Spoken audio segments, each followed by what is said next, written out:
first and then the other.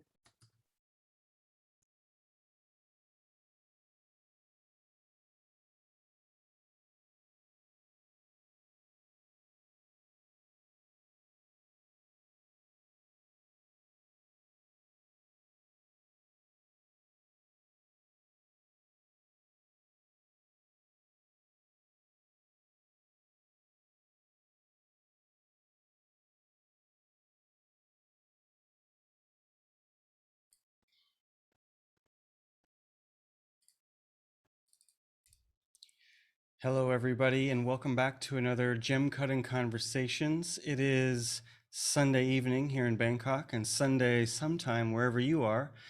Thanks once again for coming back for another month, another interesting conversation. I'm very pleased this month we're going to be talking to Michael Dyber. If you don't know Michael Dyber, he is, to me, somewhat of a legendary figure, and I'm super pleased that he agreed to come and hang out with us this month and tell us his story and talk a little bit about some of his, pioneering carving and what we might call today fantasy cutting work. So yeah, I'm excited. I don't know Michael, we've never met. This webinar was really the first moment that we had a couple brief conversations before now, so I'm really going to get to know him along with you guys at the same time. So this should be really fun and something interesting for the history books. So good morning. I'm looking at everybody, a lot of familiar faces here. If you've been with us this whole time, I was just counting up. This is webinar number 12, which means this is almost like a 1-year anniversary from when we started doing these Gemcutting Conversations all the way back with Meg Berry. September. So I guess next month will be our 1 year of doing this particular show. So hello to everybody. I see lots of familiar faces, or at least familiar names in the chat. And so yeah, we're gonna have fun tonight. Definitely anybody who's got any questions, just throw them into the Q&A as we go. And I'll just bring them in whenever it seems like the most appropriate time. So Michael, if you're ready to go, go ahead. You can unmute and start your video, and we will get the party started. Let's go.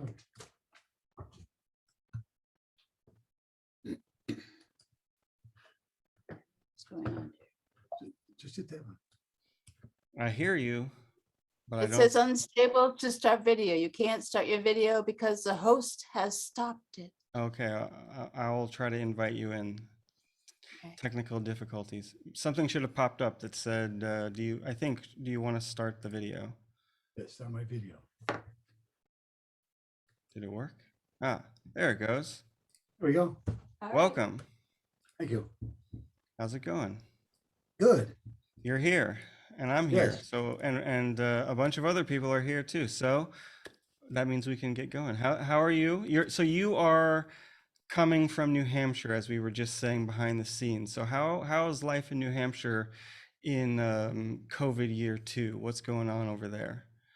Since I live very remotely, and I mean very remotely, not much. I mean, we've had very little COVID in our area. We're sort of isolated with only 500 people in town. So we stay at home most of the time. I work in my studio as much as I can get. Summertime, it's maybe 5 days a week, 4 days a week. And in the winter, it's 7 days a week for months. So I kind of look forward to the winters. Just shutting it in.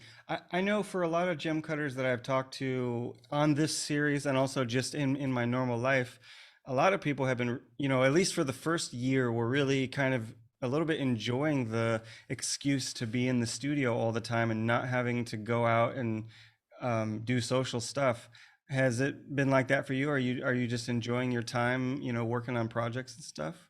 I'm just working all the time. I mean, we're not social people, so we don't go out and go to the bars, or occasionally we go out to dinner or something. But I designed my life to be here, privately like this, so I'd have all this time to do it. I'm not encumbered by appointments, except medical or something like that. So most of the time we just stay at home, and we've developed our properties so much that we really have no desire to go anywhere else because it's can't be any nicer. That's awesome. That's kind of I guess that's like the dream a little bit. You're living in paradise.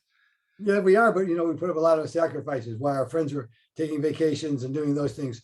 We were here developing the property, building the buildings ourselves. So it's been a long journey, but now we can reap the benefits of having enough security, peace-wise. I have 16 acres of land. Every day I take a walk in the forest with my dog. What more can I ask? No, that's great. I'm here in Bangkok. It's like the complete opposite. We're in just like this is the most urban place I've ever lived. It's pretty much I would say it's equivalent to New York City. Like it's just huge and there's not a lot of green space. And, we were finding some solace in going to the park on Sunday. There's one park where we can take the dog that has water and, we were really enjoying it. And then the latest COVID wave came and they've shut all the parks. So like we literally can't go anywhere now other than maybe like a small grassy area next to the highway. It's not very cool. So, in some way I envy you. I like being here, but we do miss the green space and just being quiet in nature. So, well, let's talk a little bit about gems and cutting. So for anybody that doesn't know you, including myself, maybe give us a little bit of introduction. How did you get started, and maybe a little bit of how you see as some of your, I guess, accomplishments or achievements in the world of gemstone cutting and carving. I started out, well, I've always been creative in my life. My first art competition was in 4th grade, and I took 2nd prize. And I've always been creative. My mother made all her own clothing. My father was a technical salesman. The both of them were creative in their own rights. I got their genetics. I was always making things. From a young age, I found out about Alexander Calder, and I started making mobiles because I was interested in movement of sculptures instead of static sculptures.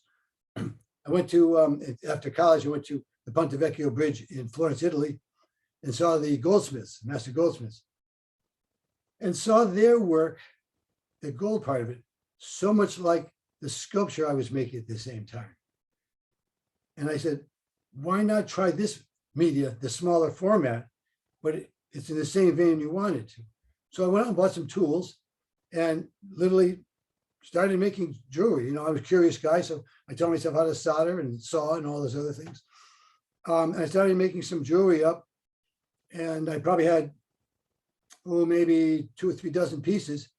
And I decided to open my first store.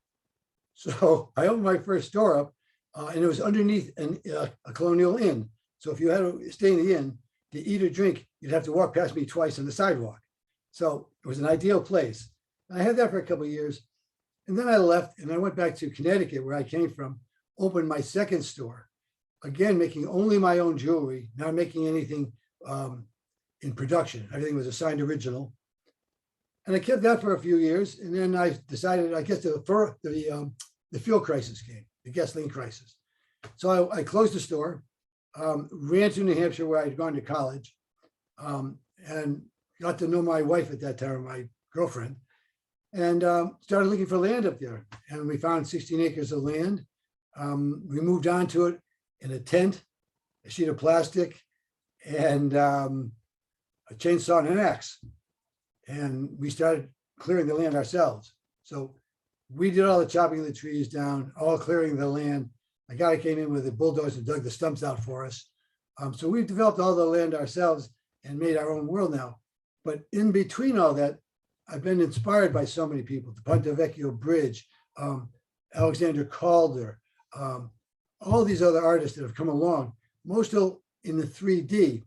The reason I got into making jewelry is because, or the reason I got into carving, is because when I was making my jewelry, I could only control half the creative process. I could only control the metal, not the gem. So I really wasn't feeling complete as a jeweler or as an artist. So I had some black coral I had gotten from Jamaica. I had my setting burrs. So I sat down and started carving the coral.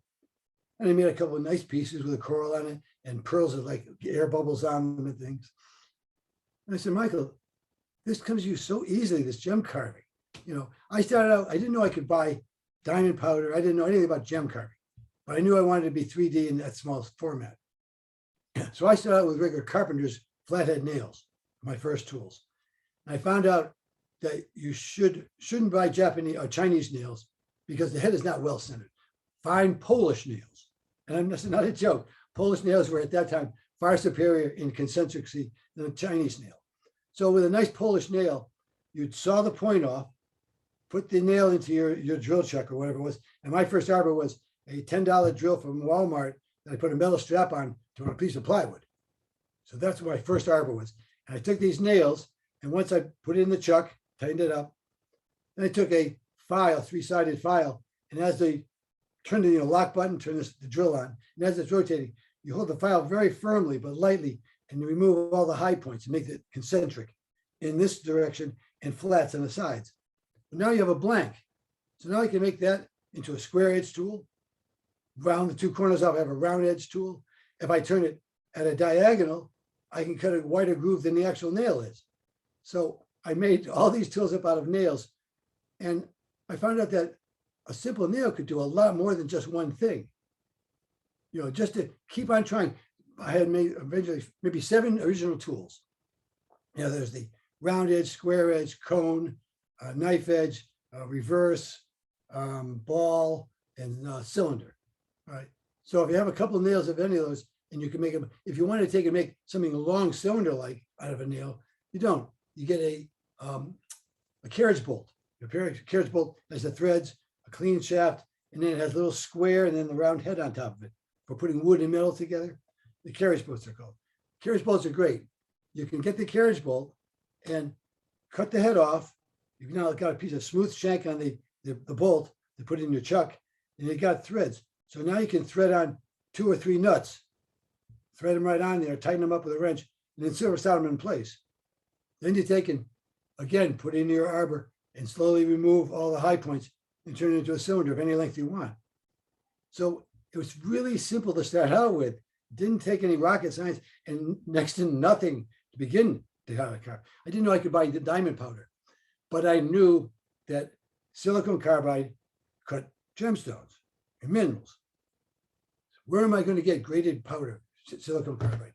I went to the auto parts store and I bought sandpaper. It said 600 grit on the back, 325 grit on the back.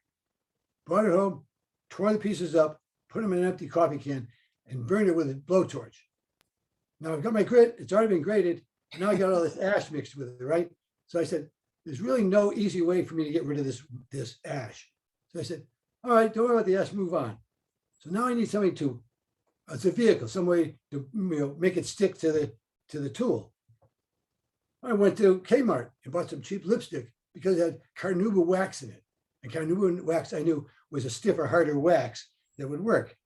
So I would take the mix of grit, ash, and the lipstick, and mix those together. That was my first abrasives. So, okay, so I started out very simply because I knew nothing about the subject, not a thing.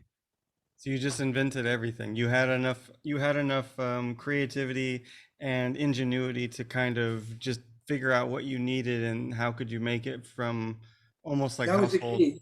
That was the key, is what I needed, not what I thought I needed.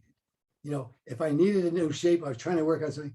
Well, it's really simple. If I made these nail blanks up in advance, you know what I'm saying? So all I had to do is change the configuration of it and go back to my grit and my lipstick.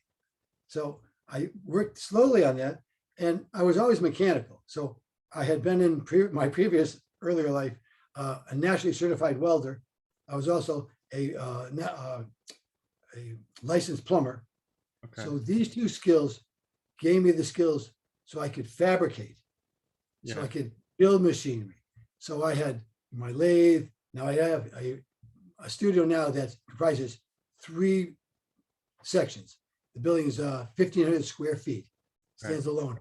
1/3 is the assembly room, which is a 28 by 15 foot room with a 15-foot ceiling. It has a chain hoist and a iron rail in the ceiling and a 6-foot deep pit if I ever wanted to do pour sculpture, bronze sculptures. Wow. So that's my big assembly room where I can do build anything of any size, because I can move it around, I can work underneath of it. Then I have a third that is the machine shop, which are my lathe, my Bridgeport, sanding tools, machinery tools. And then I have the other third is the lapidary shop.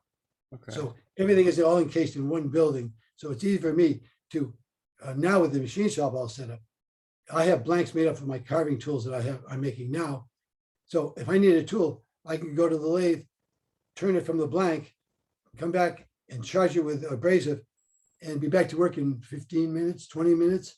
That's cool. Without losing the spontaneity of creativity. Yeah. If you have to take and call somebody on the phone and say, listen, I need a ball-shaped grinding wheel or ball, this diameter. Yeah, we get that out to you in about 2 weeks, Mr. Dyber. By the time you get it, my mind is already on 2 other projects and I never get back to that one. So Yeah. the spontaneity of creativity is the essence of what I do. I want to be able to continue that momentum until it's done. So before you said when you saw the jewelers, you got inspired, you wanted to be working on a smaller scale. Were you already doing sculpture at that point, large scale sculptures or something Yes, like that? I was doing architectural outside and selling them for when I was in high school. Oh, wow. Stainless steel pieces, mostly stainless steel pieces. And so when you got into the idea of, making these tools to do gem cutting, what year are we talking about here? What era? 80s or early 80s. Okay. So you start making your own tools. Did you continue to do that, or was that just the first stepping stone? I mean, as far as were you working them out of hardware store stuff? I've moved on to other materials, obviously. Nothing really scientific. Most of it's really traditional metals, but it's easy. I forgot your question. Sorry. See you in a moment. Just seeing where the story goes from there. So you started making your own tools. You started to do some early experiments. What happened after that? Oh, I just found out that the way to go is making my own tools to keep that spontaneity up. So okay. I continue to make tools even at this point after almost 40 years of doing it. I have blanks made up so I can do that if I need to. I can make my own diamond tools for carving from the smallest to 6 centimeters in diameter, in-house rapidly. Yeah. And that's the whole key of it. And I can make virtually, if I can make a tool to carve it, I can make a tool to pre-polish and polish it. Okay. So all the tools are kept separately to avoid contamination. Okay. The grinding tools for carving are one boxes. There's another rack for the pre-polished tools and another rack of all the same configurations, the same diameters, same shapes. Okay. So then at any point though, did you encounter like other gem cutters or kind of learn about what ways other people, used in order to go through the different steps of cutting and polishing a stone? Or did you just? No, I didn't. First of all, I knew no one that was doing this kind of work. And I never was I was never that kind of a searcher to go seek knowledge from another person. For me to explore it on my own was far more rewarding in the long term to my mind because I had experienced it instead of just hearing it. Yeah. And since there was no one around at the time, and you say, oh, you're a gem carver, I'm looking for rough. I say, I got all the rough you need. And you bring me the bottom of the shoebox after the fasteners and the cab guys got it all. So that's all I was stuck with that, And once I got into my first couple of pieces of quartz, it was like, I don't want to do opaques. I want to use the potentials of the crystal, for optical purposes, So then in some way you were interacting with a community though, right? Like you're saying you're getting rough from people. Like, were you going to local shows or you just knew people through you had the jewelry store at that time or how? The jewelry stores were closed down before we moved to New Hampshire. Okay. I had one here and then I went back to Connecticut. When I closed that one down in Connecticut, we finally moved back up here. I didn't, I'm not too sure how to answer that. I mean, move on. Okay. So, well, yeah, because you've really painted this picture of you as sort of this isolationist, creative guy. And I'm just wondering, because obviously your work is well known now. And so if you would have just been cutting at home and keeping it at home, no one would know all the amazing stuff that you've done. So how did it eventually get out to the public? Tucson. I Okay. did Tucson for 35 years. Ah, okay. So that's where it is. And the last 20 of it was in the same location, Okay. which is the essence of Tucson. Okay. These people that keep on changing their booths continue to lose customers instead of gaining them. So we stayed in the same booth most of those years, and they got to know me. That's where I put my work out every year. Again, all signed originals. People can come up and say, "You can't be done. You can't have all these designs. It's just impossible." Whenever anyone says to me it's impossible, well, I'm going to prove them wrong. I'm not being egotistical. It's just a drive I have. Yeah. If you say it can't be done, everyone knows it can be done. It just hasn't been done. Yeah. So then when you've built up your shop, you're making your tools.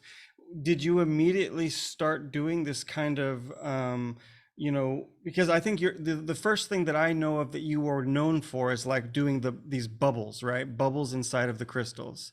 So the Dyber optic dish, the Dyber optic dish. The Dyber optic dish. Yeah, so was that your first kind of idea, or was there some experimental stages before that? I kind of morphed from doing amorphous shapes in crystalline materials, included materials, shapes, very fluid shapes. And then, I realized that in clean crystals, there was all this optical effects as well as the sculptural effects of it. So I just played with both of them. And I think that was the key, is when I was working along and I said, what happens if I just take a ball diamond tool that I made and sink it into the stone? So you can never go forward if you keep on saying, it can't be done, I can't do it. It's always what if. Try it. Don't be afraid to fail. So many people say, well, what if I carve something and no one wants to buy it? I wasted all that time and money into doing it. You're not there basically to make the money. We all want to make the money. You're there to express yourself as an artist. Yeah. You're there expressing yourself.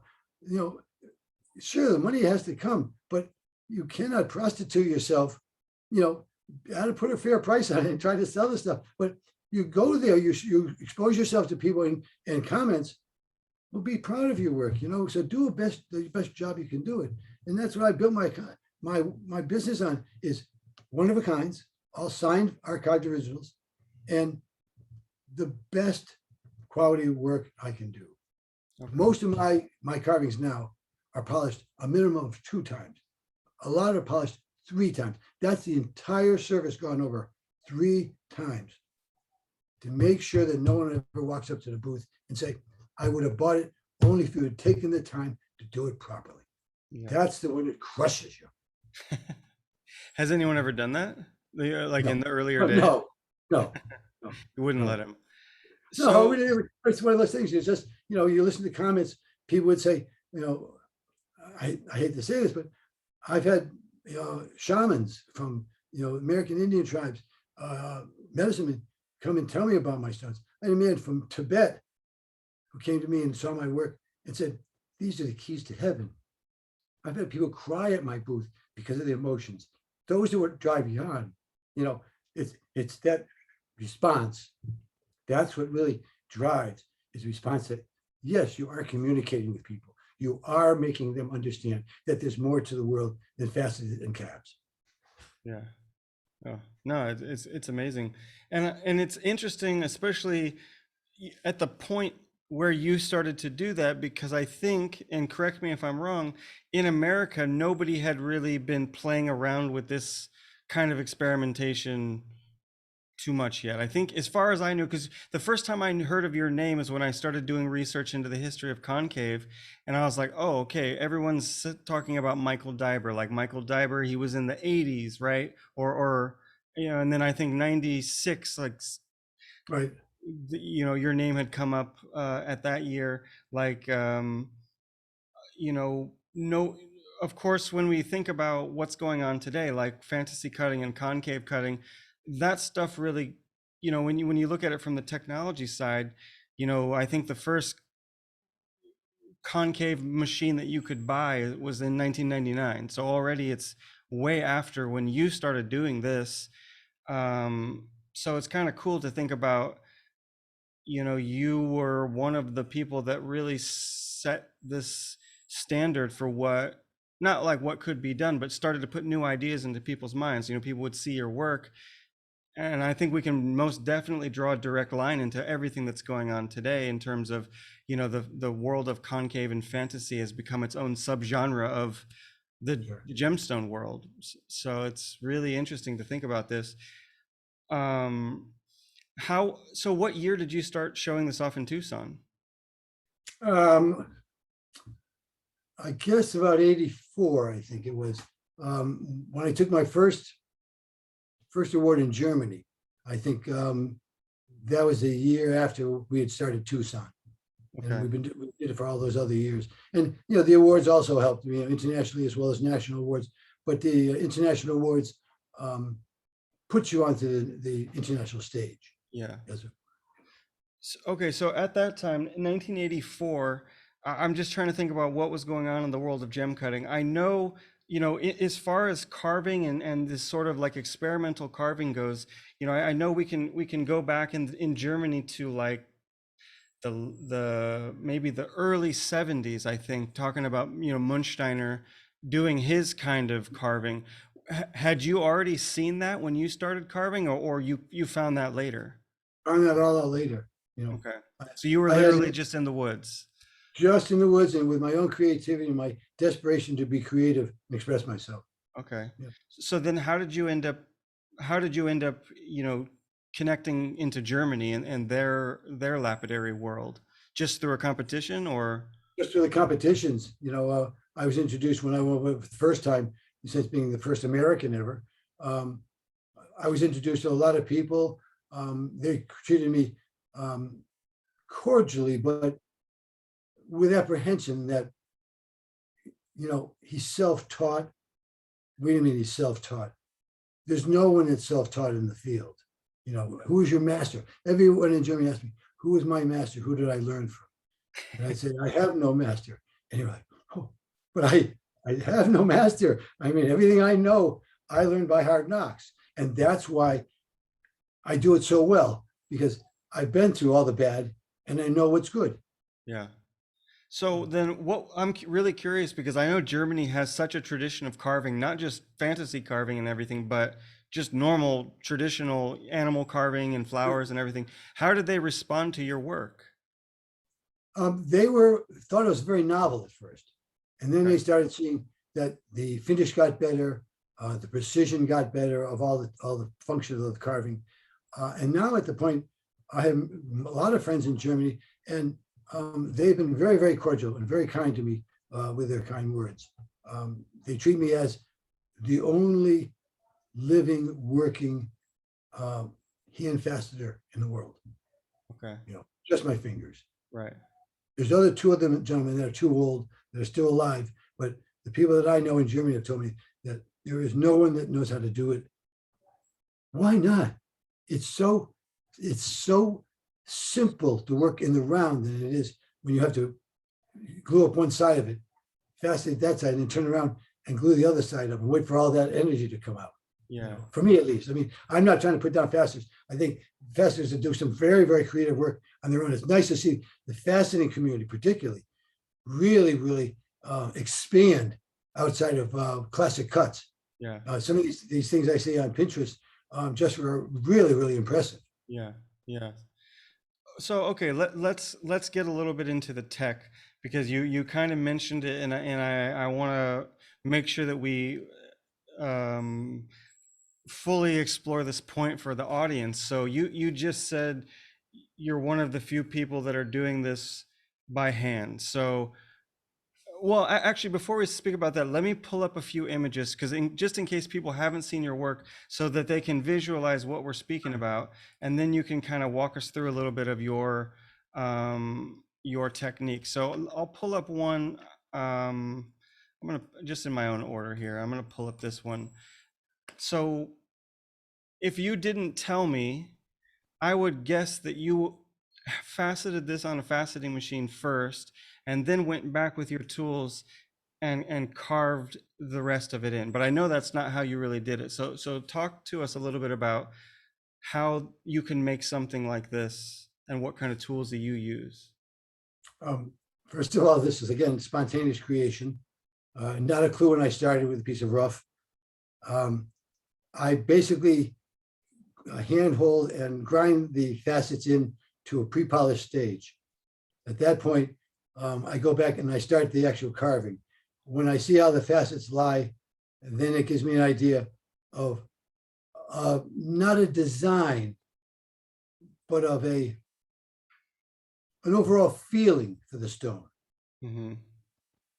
And then from there, I just simply do not think about what I'm doing, where I'm putting the optic dish, what it's going to do. I simply trust my mind and put it as my mind and hands do. I don't think about it that, oh, I'll put one here and that'll do this and this will do that. Don't do that at all. I just simply sit down at that stage and begin to carve. So you're not like sketching a design out and then trying to recreate that in 3D. You're literally just listening to the stone or looking at the stone and following your intuition. Yeah, that's basically what I'm doing. When I find a piece like this or whatever it may be for rough, if I'm looking for a piece of rough in the morning, I go in the studio and I start looking through rough. And this may sound corny or like it's contrived, but it's true. When I find that stone for that day, the hair on my forearm goes up.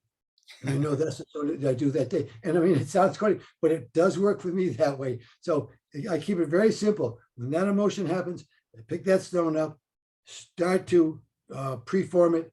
We get to a pre-polished preform. Then I go back and just enjoy laying all the dishes in and the other optical effects.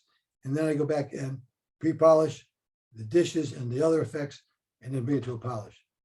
So then when you're kind of roughing out the first shape and putting the facets on, you have some kind of a flat lap and you're just holding the stone in your fingers down to the flat lap. Exactly. I make all my own laps. They're all 12-inch diameter. Exactly what I do. I simply hand hold it for every single facet from the smallest to the largest. I mean, I do facets now that are 4 inch by 4 inches, optically flat, down to literally pinheads. Wow. Okay, so you're making your own laps. So I'm guessing then you're hand dressing them the way that you would do with a carving tool. Like you're not using embedded diamond or anything. You're just putting a slurry Actually, on there. I'm using an embedment. I'm taking most of my tools are very, very simple common materials: cast iron, copper, annealed brass for carving. Woods work well for polishing, sometimes pre-polishing. And I find bamboo works on the harder stones, a little bit harder density, only on the end grain of a lap made out of end grain bamboo. So all basic materials. I don't use any of the newer laps that are filled with diamond, but because these materials are all relatively soft, they impinge the diamond into them. Okay. Copper being particularly has not only a softness, but actually has an atomic reaction or attraction to each other. So the diamond and copper like to be in contact with each other. The other materials, again, cast iron is normally porous. You don't want to get gray cast iron. You're looking for what's called Durabar, which is a very even grade of cast iron. No hard nodules in it. It's very even, and also has a good pore structure. The Germans have their own materials for carving tools. I've used them for years. Finally found other materials that I find that are more effective and longer lasting. But basically, the laps are all made out of common materials. They all work differently for different stones, but most of my work is in quartz and in barrels. Okay. So then, I also make all my own sanding belts too. Oh wow. Okay. So you're literally just making all the tools and then you're using them to make all the Everything. stones. I make everything there is to be made. I make it. I buy nothing except raw goods. Wow. So so everything then is just by experience. I mean, what you just said about the copper, being attracted to the diamond and all that, this is just something you found out on your own or you just through cross-referencing, reading. I'm a great catalog reader. Okay. People don't understand. It's just a dumb catalog. Trust me, if you read it carefully, there's a lot of gems of wisdom, whatever the subject may be, in catalogs. Okay. I find so many things that, why didn't I try that? That sounds like that's feasible. Yeah. You know, when I made another technique called the photon facet, which is internally set facets, optically graded inside of the gemstone, not on the surface, recessed inside. I made 150 tools, a 1/4 inch diameter, out of different materials before I found out what worked. Wow. When I found out what worked, I didn't throw all those tools away. They're all in a box just in case for something else. Yeah. So you might find another use for them later. Right. Okay, so then going back to that piece of aqua, I want to pull that back up because I think there's still a little bit more to say about that. So I didn't really mention this is this is a 203 carat aqua. So Yes. this is quite big. It looks, you could kind of imagine it's a small stone, but it's pretty big, right? I mean, this is Yeah. big chunk It's of pretty big. stone. So when you're putting these, when you're hand cutting these facets, then are you just basically looking at the stone and seeing how the reflection goes? Because obviously you don't know what angle you're at, as far as critical angle goes and getting reflection and stuff and not windowing it. So do you just look at your sort of preform shape or your rough shape as you're cutting it and see if the angles are deep enough to reflect light, or do you care about reflecting light? It's totally unthinkable. I don't think at all about any of that. I simply start to work on it, whatever shape the stone takes. I'm working on the large grinding wheels to getting it initially preformed. Whatever shape it takes, that forms the basis for all of it. Again, it's all, I can't worry about, what the right angle is, because for my work, there is no right angle. Yeah. I mean, there's no proper angle to make it work. All my angles are all intuitive. Okay. They're just laid in as I feel. And I mean, it's not, again, I'm not heavily thinking about this. It's like, the preforming, the carving, it's one of these things. I just trust the senses in my hands. And as long as I do that, I've never had one that didn't work out. Okay. Ones I've tried to do by drawing it out and doing it have worked, but they don't have that energy in them. Okay. I mean, the one that's in the Smithsonian, the permanent collection, I thought about that at 4 o'clock in the morning, saw an image of it. And it went in, it took me a week to do it or 2 weeks to do it. But that was the only image out of the thing. And then it certainly morphed when it finally came out. But I hate to say it, but it's a gift. It comes to me as easy as people walk down the sidewalk. There's no mental drain doing this. It's just exhilaration. Yeah. It's really, really cool. And it's really inspiring to hear that because, especially on this show, we've talked to so many different kind of people, and it's very interesting to see, some people are very mechanical. They're planning everything. They're really preparing everything. And you're really on the complete opposite end of most of the people that I speak to. It's interesting as well because it's, from what you've said, it sounds like you are actually very mechanical, right? Like you're building machines and you understand how the machines work. So, you've been a welder, you've been a plumber, about structures and physics.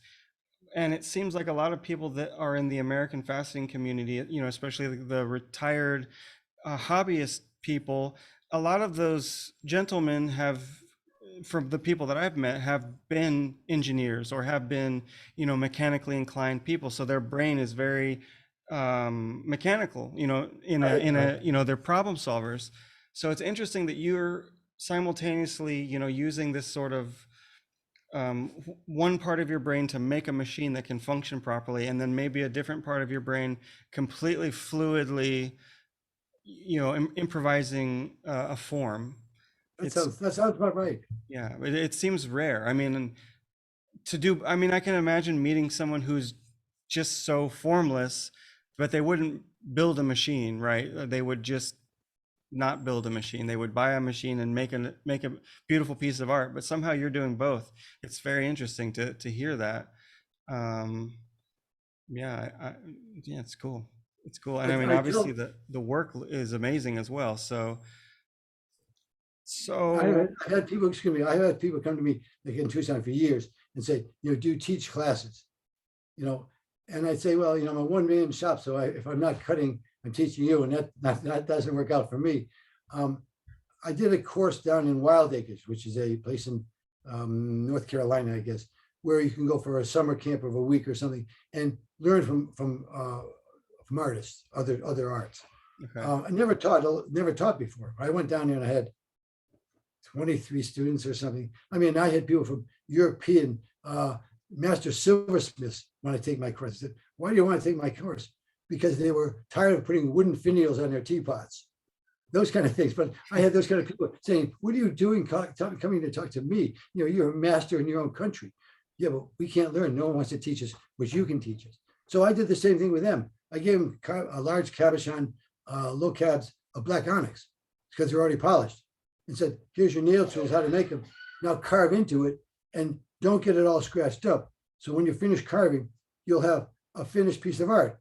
It's already pre-print polished and you've carved this part over here, now it's matte. So now you've got a finished stone. So they got that quick, instantaneously. They were turning these cabs out like crazy because they could put a few lines on it, perfect the lines and really make it professional looking, and then move on to another one and learn. Yeah. Instead of stuck in with this longer project that, no, now I have to go back and do this. No, we keep on moving forward, always forward.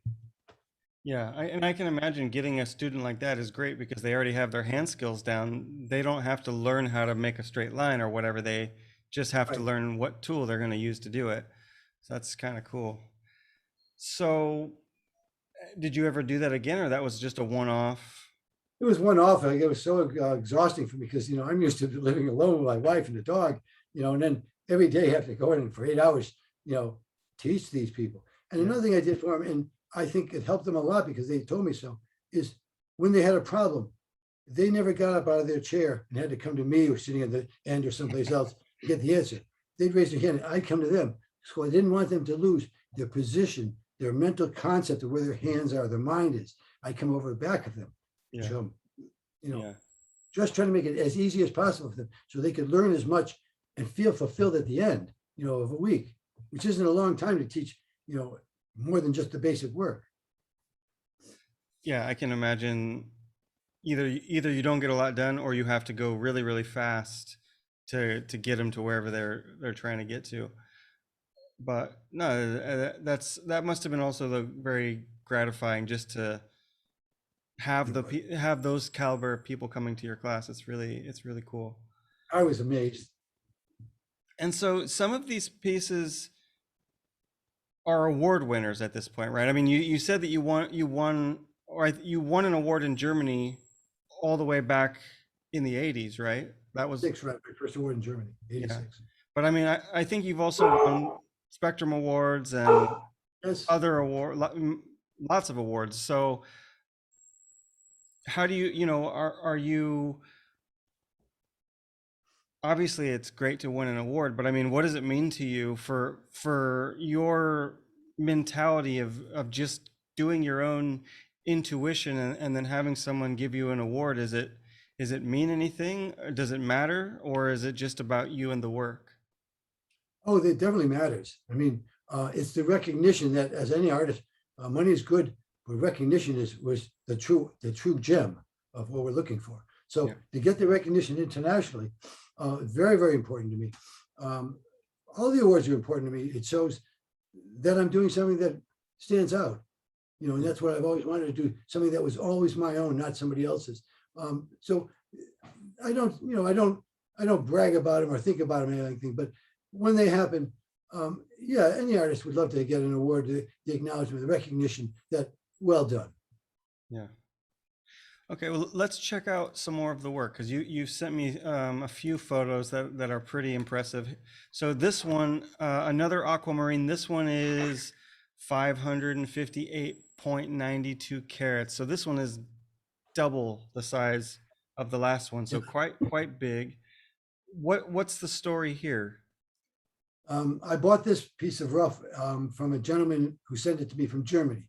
It was old stock, from Brazilian stock, that somebody was distressed and needed some money, so they were willing to sell the piece to me. I can't remember how many carats it is.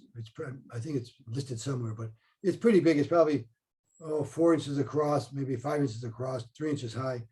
It came to me, and when I get these broken shards, this is what I dream of. You know, nice formable crystals are okay, but these are what I dream of. This is where I pick it up and the hair on my forearms never goes down. This is just like the shape initially. So this was a quickie, find where the table is, start preforming it, bam, bam, bam, lay those facets in there, and can't wait to get to work. And here, all the section in the center, you see these Dyber optic dishes, some straight lines, but you see the gray area around that. Well, Yeah. that is where no for most facetors. That you can look right through the stone. What you're seeing in this background in there. Over Right. here, you see over here. So in my work, there's no such thing as a critical angle. I want to use all the optical effects of the stone, Okay. not only its color, its transparency, but to show its depth, the dimension of it. So Right. I do a great deal of work that people would say that's leaking light, but it works well for my work because you give another contrast. Mhm. I like doing a lot of quartzes because I can frost it and get a dramatic change. But Yeah. this was just one of these stones that when I started on it, it was as many hours a day I could put in without fatiguing myself too much. Another day, it just drives you on. You go to bed thinking about it, you get up in the morning thinking about it, and you can't wait to get through the breakfast, the meal, the dog walk, and get in the studio. Now, you probably can't see very well, but in this lower section of the stone, the bottom of it, you see the two crescents cut out of the girdle? Yeah, over here. Right. Now, the smaller of the two crescents at the bottom, if you look up, straight above it, into that dark area, you'll Mhm. see very faintly my hallmark, an M inside of a D, maybe. I can see it right in the dark black above it, here. right there. I don't know if you can see it, but that's my hallmark. Everything has my hallmark on it, so So they're that's traceable. that's engraved in the back of the Read stone. into it. Yeah, I do that for two purposes. I do it for it's traceable, and also it becomes insurable. Okay, so they know it's you. Without that, you can't prove anything. Yeah. And if you want to get rid of it, you have to resurface the entire table because it's Oh, it's described below the surface. It's in the table. Yes, Ah, okay. So that's the big. So yeah, it makes sense. The biggest facet. So right. no one's gonna want So to who's take. going to lose? They lose the weight and maybe not get the same polish, trying to remove the signature. So Yeah. and people like it because on this it's more of an investment piece that you want to have some way of identifying to insure it, and nothing else you can unless it's somehow engraved. Yeah. A card's not going to do the same thing. A picture of it. Right. But this was like spontaneous creation overload. I mean, it just yes. Rush. Oh, I can't have no. I have the sandwich. I can't wait anymore. I got to get back. The energy's there. Just do it. And then you get into the work of the pre-polish and then the polish and then the polish and then the polish, and it wears on you. It's not for the person who wants instant gratification. There's no instant gratification here. You commit yourself and you stay with it. The largest piece I did took me 6 or 7 months, 7 days a week.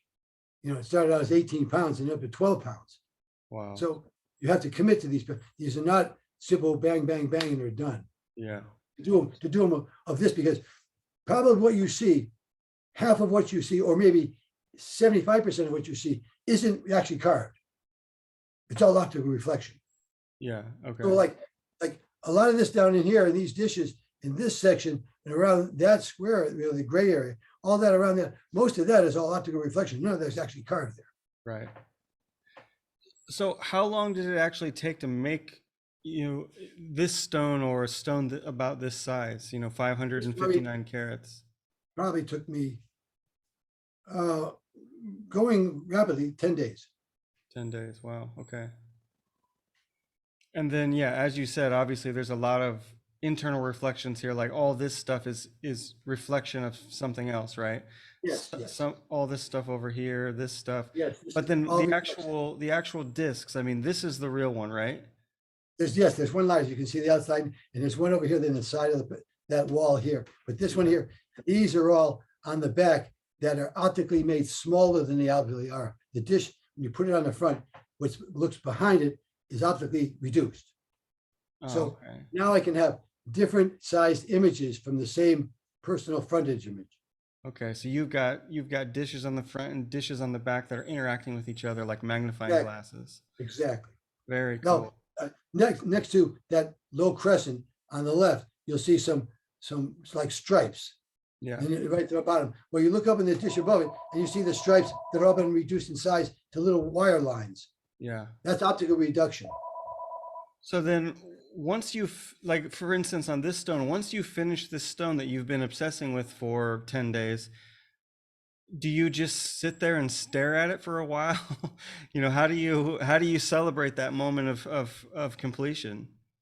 I like to say, people say, what's my favorite stone? And I'll tell you, my favorite stone is the one I just finished. Yeah. And it'll stay my favorite stone until I cut the next one. Yeah. I can imagine though, on a piece this big, and you know, the carving work is so complex, you know, there's so many optical illusions and optical phenomenon happening. I could imagine that you could just sit here for quite a while, you know, moving this around a little bit and just watch it, you know, do Well, crazy stuff. What we always wanted to do and have yet to do it is I'd like to take one of these stones and put it out in the sun and put a time-lapse camera on it and have it on a turntable, because every angle you change it, everything changes in the stone. Yeah.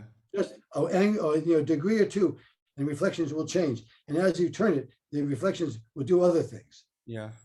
You know, so I think it must be so cool to work on something so big. I mean, compared to a normal, you know, jewelry size stone, you know, where you're talking about 1, 2, 3 carats, like a 559 carat stone, this is something you can really gaze into, right? Like you can really, you can see it pretty clearly. It's eye visible, you know, so I would imagine it's quite fun to just gaze into it for a while. it is. It's one of these things, you know, but remember, now I've had 10 days of real intimacy with this stone under an Optivisor, you know, so I see it all, but I see it in a different light when I'm that close to it. It's like I focus, you know, I kind of laser focus on what I'm doing, because there's so much else around that my eye will get distracted. So I have to, you know, do a section, proof that, do a section. I can't try to do them all at the same time, you know, at one stage. You have to kind of block it out so you can concentrate on just getting that perfected before you move on to the other. And then finally you kind of coalesce them together. But it's a, as they say, people fall by the wayside. And I understand, you know, a lot of people say, you know, how can you sit there? It must be boring. It isn't, because I created it. And the more I work on it, the more beautiful it becomes. Yeah. So it's self-feeding. So then for a piece like this, you know, obviously theoretically you could do too much, right? Like if you put too many of these dishes in there, it just starts to get messy. The way I tell that, the way I know when it's over, when I start to carve, I'm like, somehow I vision a stage, a theatrical stage, right? I just kind of see a stage. Well, when I start to carve, and I'm carving in initial design, so it's just opaque, just carving it in. At a certain moment in that carving, a calmness comes over my whole body. The theater curtain closes. The carving is done. All art after that is superfluous. It won't hurt the design, but it's not necessary to make the design effective. At that moment, that calmness comes over, the curtain drops, the play is done. Okay. So then it's just time to polish and finish everything up. You've put all the pieces in place. Right. And yet I don't really know what it's going to look like, because it's all opaque. You know, I can have a vision of, well, this might be flipped over here or this over here.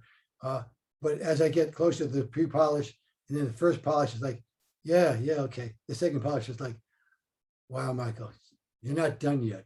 You know, don't pat yourself on the back. The third time it's like, I take it to my wife, who's my greatest critic. Most of the time when I bring something down, you know, she used to play this thing with me. I'd work on a little stone for, 2 or 3 days, a little gem, you know, jewelry size stone. I bring it down and I show it to her and she goes, is this all you've done in the last 2 days up there? And it crushed me. Because she meant it not harshly, but, you know, I took it that way, and she crushes me emotionally. So finally she doesn't say that, but she's my greatest critic. So, and if I bring it down and I show it to Sina and she shows some reaction, I know it's proper. And then she inspects them at a higher magnification. Then I cut them. So that's a third time that they go back. And I've had them go back up to 5 times for the little minute things that she sees at a higher magnification that I don't see. Yeah. To make sure they're right. Yeah. Okay, well, you sent me a couple of in progress photos, so let's get a little bit behind the scenes here just to see, help us visualize how you're doing this. So this is kind of your early stage, right? You're I, maybe in the actually, I'm pre. polishing here. I'm Oh, polishing you're in the this time. polishing. Okay, so this is But I like want, maybe polishing the table or something like that. yes, yes. And so here we could, if we look closely, I'm seeing it on kind of a bigger second screen, but I can see we're seeing the back of some of these dishes, right, and some grooves, Yes, some stuff like that. Okay. yes. So you're polishing here, and then, but we can kind of, seeing this though, we can kind of get an idea about how you're placing those facets. You're just holding them in your hand, the water drips going, the lap's spinning, and you're just freehand Exactly. intuiting it. Right. Just laying them in as it feels, as it comes out.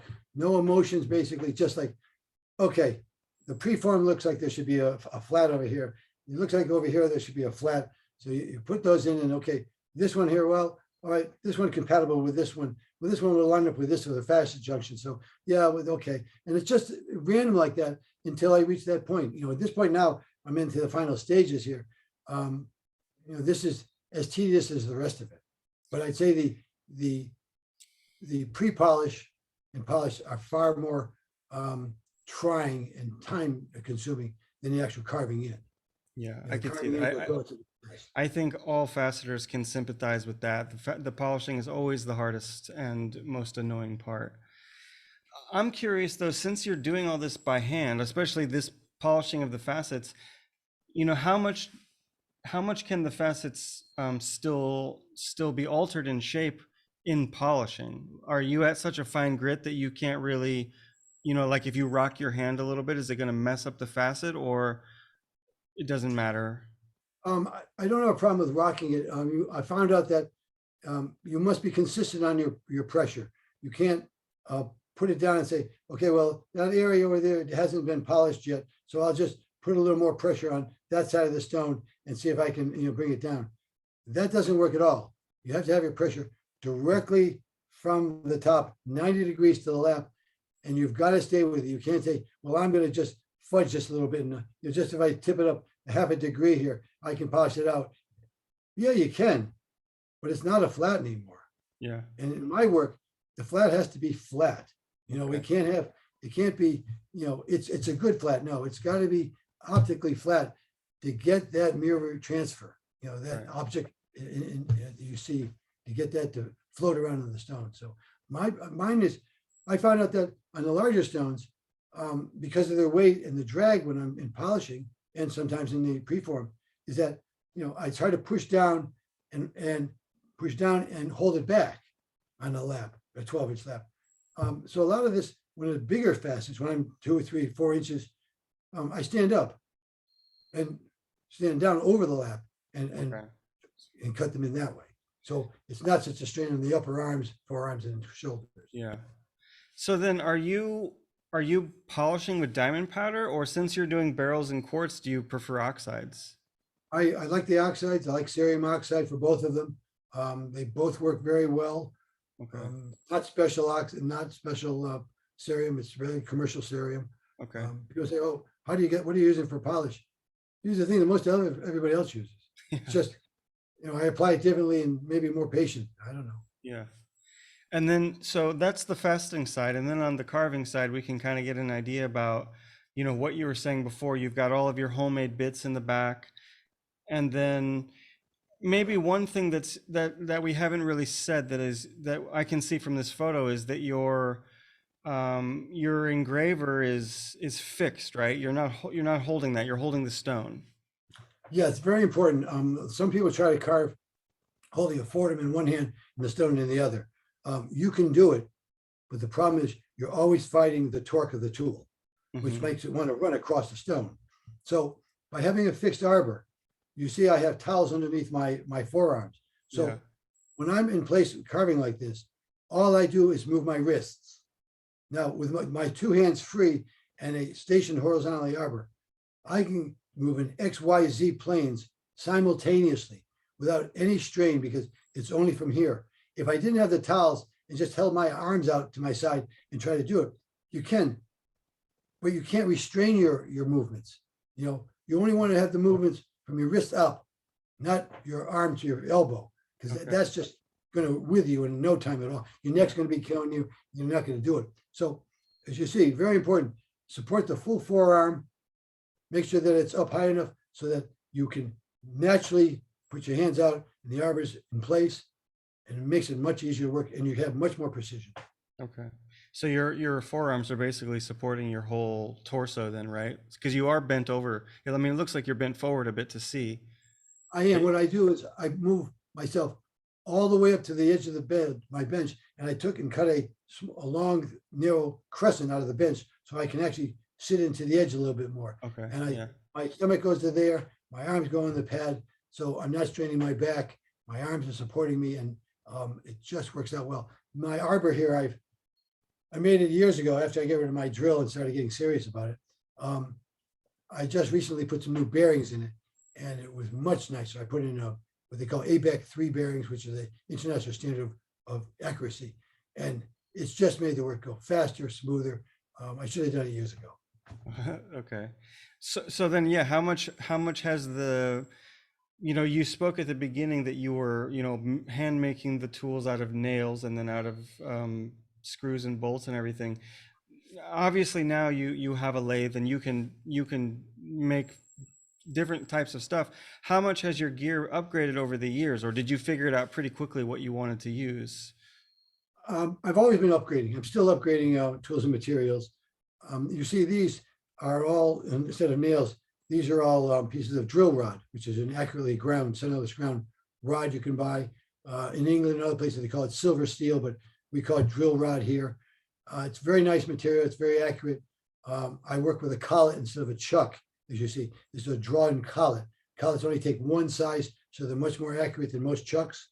Okay. So I can only take 1/4-inch shanks in this. So my other arbors I have another arbor that's 1-inch diameter. So that will take up to 3-inch tools, which is maximum. And then I have a large floor arbor where I have a saw on one side of it and a grinding wheel, a 12-inch grinding wheel on the other side. So I have a multitude of arbors, all with their own separate tools, all for the particular size of work I'm doing. Okay. And so you had mentioned a few minutes ago, one of the larger pieces that you had done had, I forget what you said, but you said pound. So it was a big, if Yes. you're going to do a piece that big, do you still handhold it, or do you need a handheld tool at that point? But at that point I don't have any table in front of me. I just have the arbor sticking off of the table out on the open. What I do is I move my stool in and get the right height stool so I can place my elbows on my knees and cantilever my whole arms out. Now, working now in a larger format, any movements I make would be larger movements. So it's all in proportion of how much I want to restrain my arms. When I'm working very finely, all I need is from the wrist forward. Now, when I'm working on something that's 12 pounds, substantial, you want to make sure you have enough ways to move it and get the work you want done, or without dropping it. Wow. And So before I did something, before I did that, okay, sorry, go ahead. before I did that large piece, that 12-pound piece, I lifted weights for a couple of months just to build my arms up, because I knew how tedious it was going to be. And when I started, I couldn't work more than maybe an hour or 2 hours at the max before I was just so fatigued, I could barely lift my arms. By the time I was done, after 6 months, I guess it was, I had pretty good biceps. That's a good way to work out then, I guess. That's the gym cutter's workout. Wow, I never heard that before. I guess I would have just assumed when you get to a certain size, you don't want to hold it.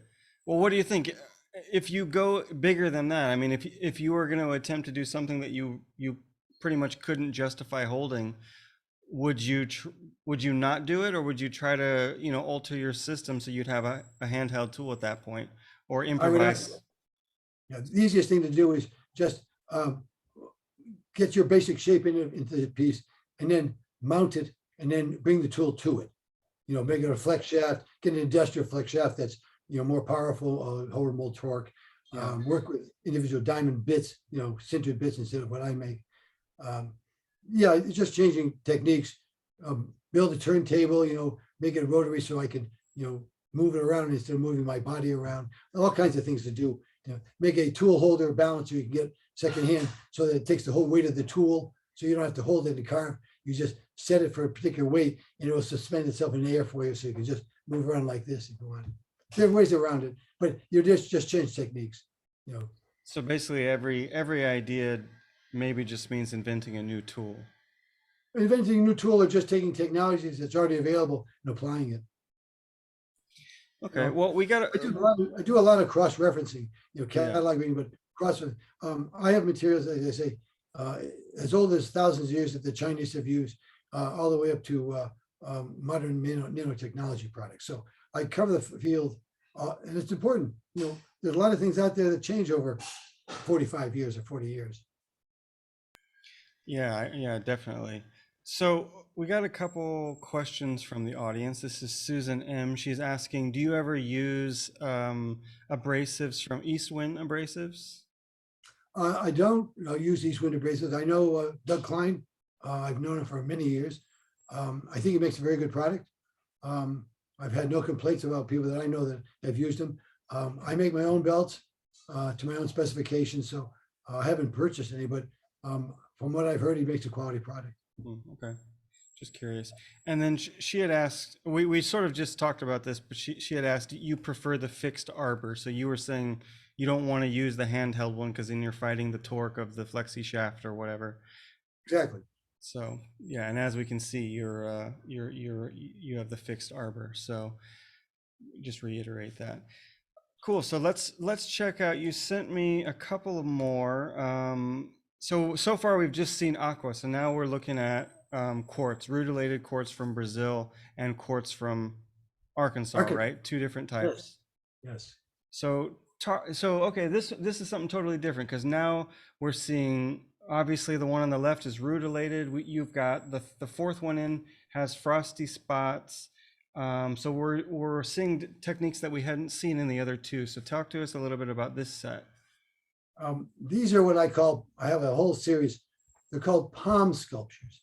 They fit in the palm of your hand. Okay. So they're called palm sculptures. Now, these are part of a series, the first I did of a series, and I'm still working on, of quartzes, either optical clear quartzes or rutilated quartz. The one on the right is the first one I did in the series. The second one was the third in from the left, then the second in from the left, and then the golden rutilated on the other end, the one on the far left, and then the one in the center. That's a very interesting one. It has very fine rutile with some other mineral on top of the rutile. Okay. So they're like little cubes of some other mineral on top of them. So they look like they're salt covered or sugar coated. Oh, wow. So these are the same. Now I have these 6, and I have probably another 5 or 6 in the series. This one weighs about 2 pounds itself. Okay. So I'm working on it to see how far I go. I may end up with, well, until I run out of quartz, I guess. But these are pieces that I've had in the studio. Some of this I've had in the studio for 25 years, sitting on a windowsill, saying someday when I can get to it, I'll make these into sculpture. So this is what I'm working on, is this one large collection, all different, but all have the same, excuse me.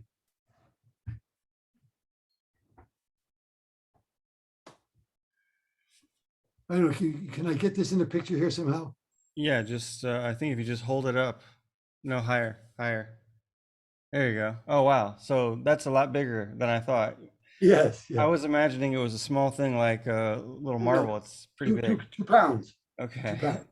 So, oh, wow. So yeah, as you turn it around, yeah, you can see a little bit higher.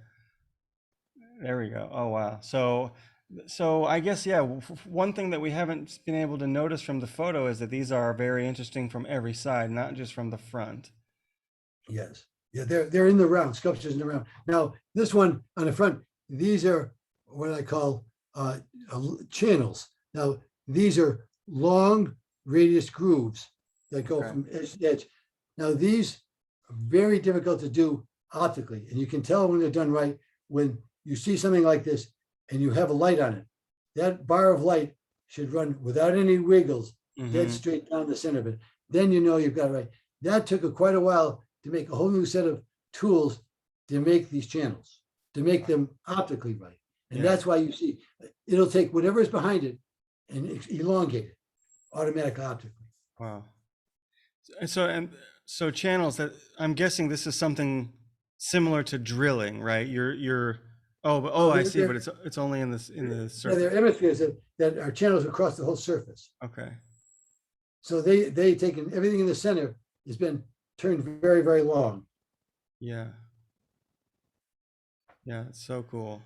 I would love to see some of these in real life, because obviously we can't, seeing that I realized that we cannot understand how great these look in a still photo. They have to be moving a little bit, and the light has to be dynamic. There's so many colors getting reflected and weird mirrors everywhere.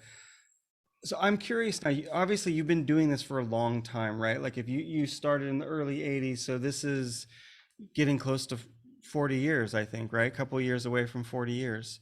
So you must be, I mean, I'm sure you've seen other people that are not doing what you're doing, but people who play with these kind of optical effects in their own way.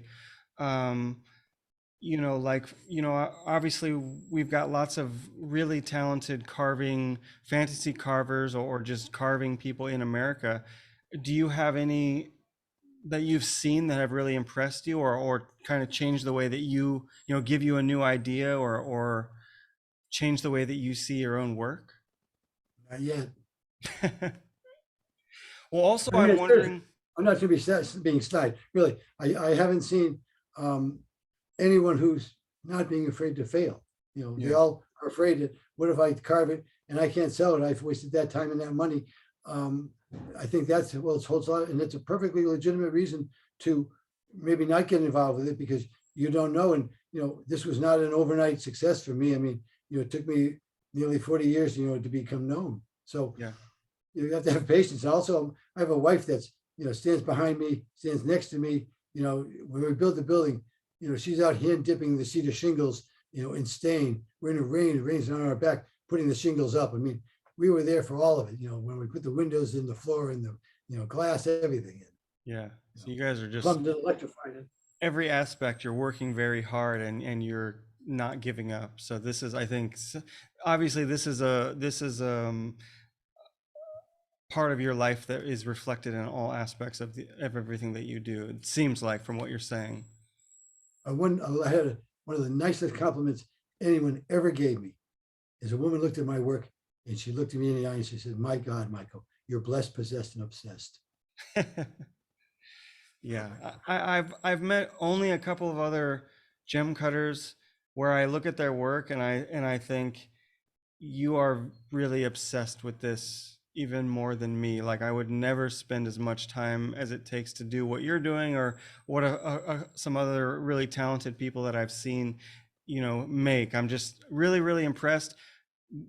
For myself as a gem cutter, I know that wouldn't be, obviously that's not what I do. I wouldn't go in that direction. My personality would not suit that kind of long-term focus. I mean, multi-week focus. It's just, that's not for me. But I'm really impressed when I meet other people that are working that way and their brains work that way, because it's just like, wow, you can really see what days, months, weeks turn into, something that nobody could replace, or nobody could replicate. It's a truly unique, even just the piece you held up, it's like you said, one of a kind. It's only you could do that, really, right? And a lot of that comes because of where we live and with the environment we built. I don't have all that extraneous stress from urban life. Yeah. My life is so simple that my mind is clear to think art, instead of I've got this appointment, I got to do this, I've got this to do to somebody. It's just, I built my life around this. We don't have any children for that reason. Another reason, I couldn't afford $100 for the sneakers when I wanted to buy a piece of rough. I mean, Yeah. I hate to be sound, but I have one life to live, and I was creative, so I knew it was going to be a life of solitude and pleasure. Yeah. No, it's very inspiring. I mean, as an artist, I love hearing these kind of stories, because it helps me focus my own path, and I'm sure other people that are listening to this as well. Um, yeah, it really does make me wonder, you know, as I said, I'm here in this metropolis, and it is literally the opposite of what you're doing. It's full of stress and toxic everything, and you know, and just the amount of social media that I'm intaking every day. And I think my relationship to writing is quite similar to your relationship with stones. You know, I have to really allow myself to get into a certain mental state, and not let anything stop that Yes. mode. You know, I'm very Exactly. aware of how it feels, Yeah. and I'm very sensitive to people messing with me when I'm in that moment. I don't want to talk to anybody, you know, which isn't always my wife's favorite moment, but you know, I know what you're saying, but I Yeah. wonder, you know, if we would relocate like you have done to someplace more rural and quiet, what, you know, what would be the possibilities in that setting? So, but Yeah. that maybe that's for my future years. Let's hope. Let's hope. Yeah, no, for sure, for sure. You know, I think a lot of people, you know, since COVID and since the pandemic, obviously you haven't had a dramatic life shift because you already set everything up so nicely. But I think for a lot of people in cities, we have realized that maybe we've made the wrong choice, or maybe it's time to make another choice, because it's not, you know, when you start to see the value of your moment to moment experience, you're kind of thinking like, oh yeah, this isn't that great actually. You know, it has its functions and its purposes, and there's a reason why we're here, but something is lacking at the same time. So I think you figured that out early. We did figure it out early, and you know, we now see that we're talking about people want to getting, you know, coming to the country now. When COVID came, everyone from New York ran to New Hampshire to buy land, and land got really, really expensive. Um, I bought my land for $500 an acre, uh, Okay. 45 years ago, whatever it is. Across the street, the road, there's a camp on 5 acres of land. No running water, no electricity, no septic, just sold for $70,000. And there's only one place you could build on the 5 acres. The rest is all swamp. Wow. So People they are desperate to buy anything just to get have a haven to run to. yeah. I have friends in New York keep on saying to me, when it hits the fan, can I come live with you? No. Not unless you know how to work, you Yeah. know. You got to build another house just to Oh, keep yeah. the So guests yeah, away. I had a guy from New York said, you know how many apartments you could put on 16 acres. So that's what I moved here to do. Yes, exactly. Live with a bunch of other people. Okay, so there's a bunch of questions that have popped up in from the audience. So let me pose a couple of these to you. So we have one viewer, Simone. He really likes your work, or they really like your work. Could you recommend a gem carving machine? I know you said you're making your own tools, but have you used any, you know, sort of pre-made stuff, or do you know about these types of The only things? the only one I know that that I would suggest is a guy out in Colorado, Mark Lou Wackler is his name, Wackler. He builds an arbor that I guess is quite good. It's versatile. He sells it a lot to jade carvers, and I guess I heard a review that it was well made, quiet. He's the only one I know that would be making an arbor commercially that would be specific to gem carving. Okay. But it's not hard. I mean, my first one was again, you know, a block of square steel, hollow steel. You know, I put two bronze bushings on a shaft, put them through two holes I drilled, and then filled it full of epoxy and lead. Took it and pulled the shaft out, sawed the thing in half, put some screws in it, put the shaft back in, and screwed it down. And it was my first arbor. Well, my first arbor was the drill. Was my first arbor. Yeah, it's You know, gonna be $10 really drill. simple. You know, and you know, it works, and then Yeah. obviously you move on to things that work better. Yeah. Well, I've even seen some people on YouTube who they're using the drill like that as a tumbler. You know, they've got a little glass jar, like a baby food Yes, jar on a screw yes, in the yes. collet, and they're with sand, and they're just tumbling stuff, little stuff. Yep. So yeah, okay. I think if you're gonna start making your own tools, that's like a whole other world, right? Then it's not just about gem cutting, then it's about understanding metals and it's about fabricating things and a whole other barrel of fun, I think, a different It is, world of but fun. then remember, you can't carve unless you have the tools. Right. So it's imperative that you learn how to make the tools, because you don't know what you're going to need in the future for a tool, or when you get to a point where you want to change and don't have the tool. So tool making, I know people come in and say, "Oh, Michael, teach me how to do big flats or how to do this." I'm going to teach you how to gem carve. I don't want to learn how to gem carve. I'll buy the diamond tools. But then again, what are you going to do when a diamond tool wears out or you need a different shape? Again, the loss of spontaneity of creativity seeks in, and then you're lost again. Yeah. You get demoralized about the whole project. So yeah, like the people I told you in North Carolina, learn how to make the tools first and open up all the other doors to you. Yeah. Once you've got the tools now to make them, maybe you find a better way of making an arbor.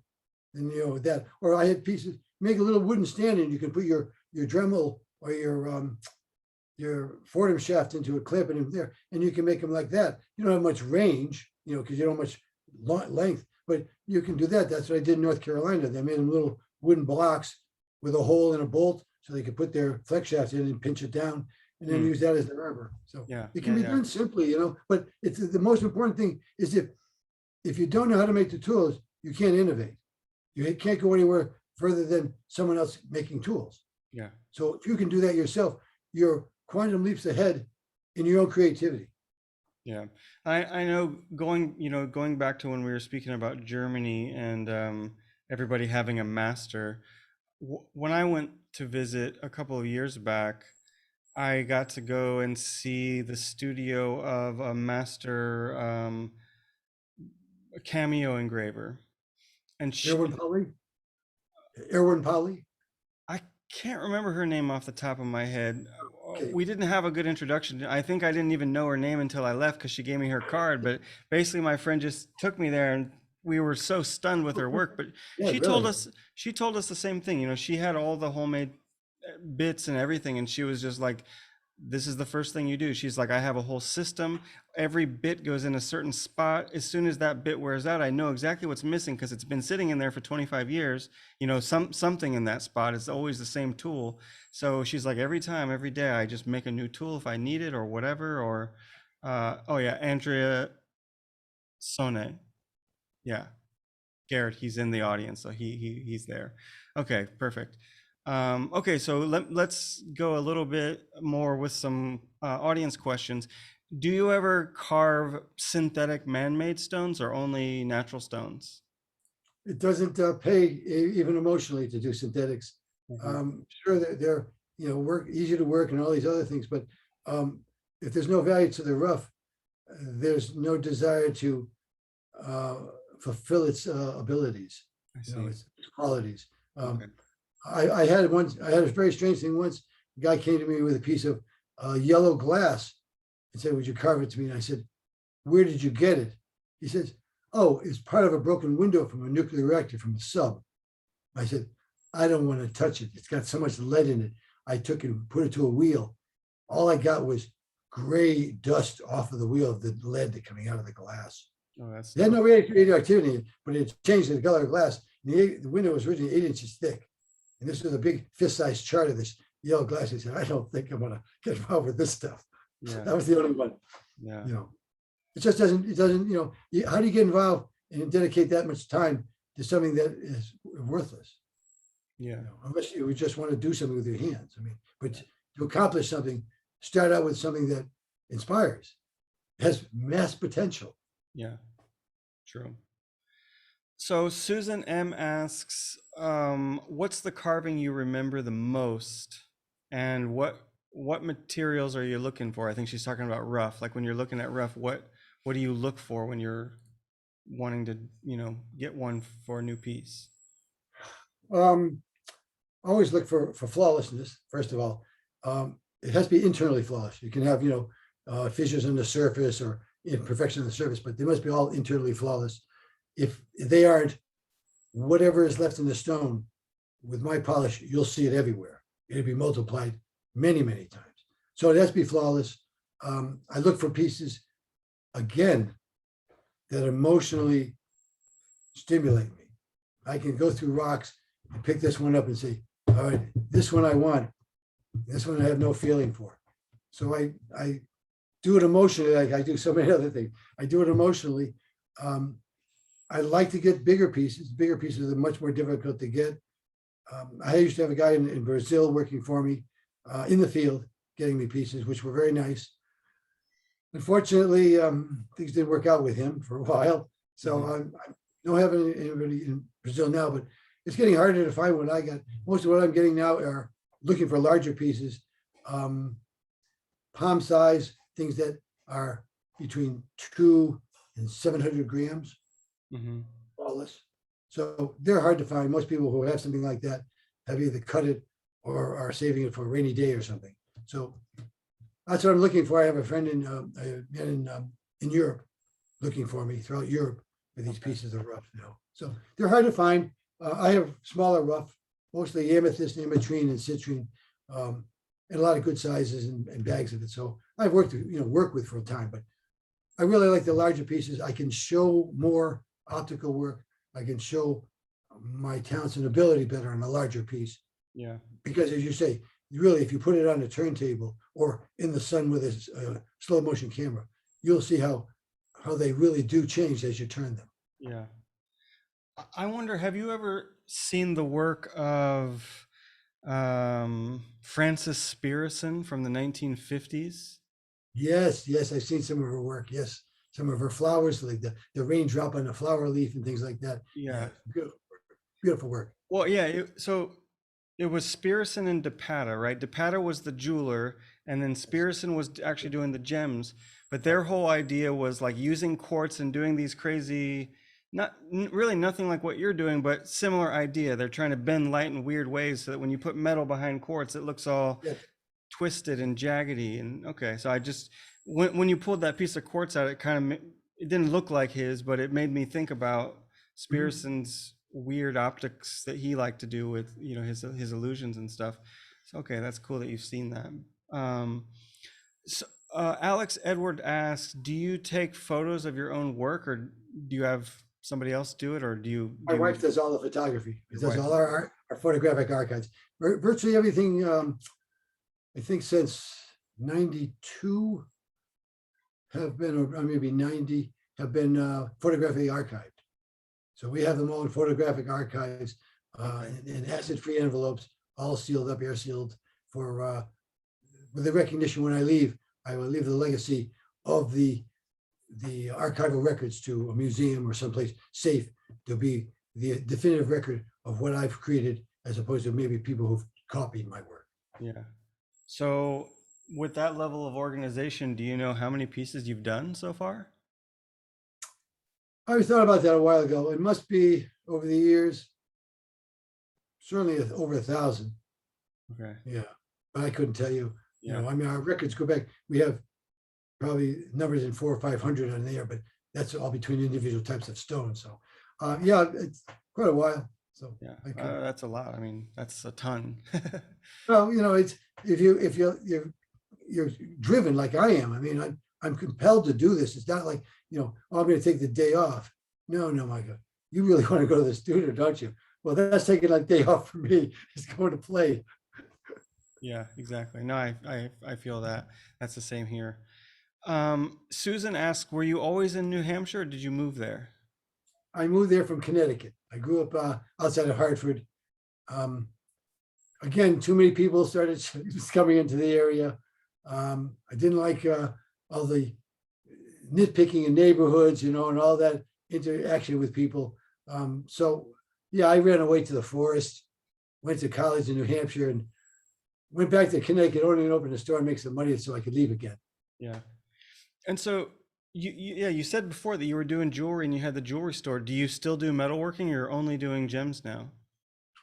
No, I still do some sheet metal work. I like to raise bronze and copper into objects. So I built some power hammers, my own power hammers.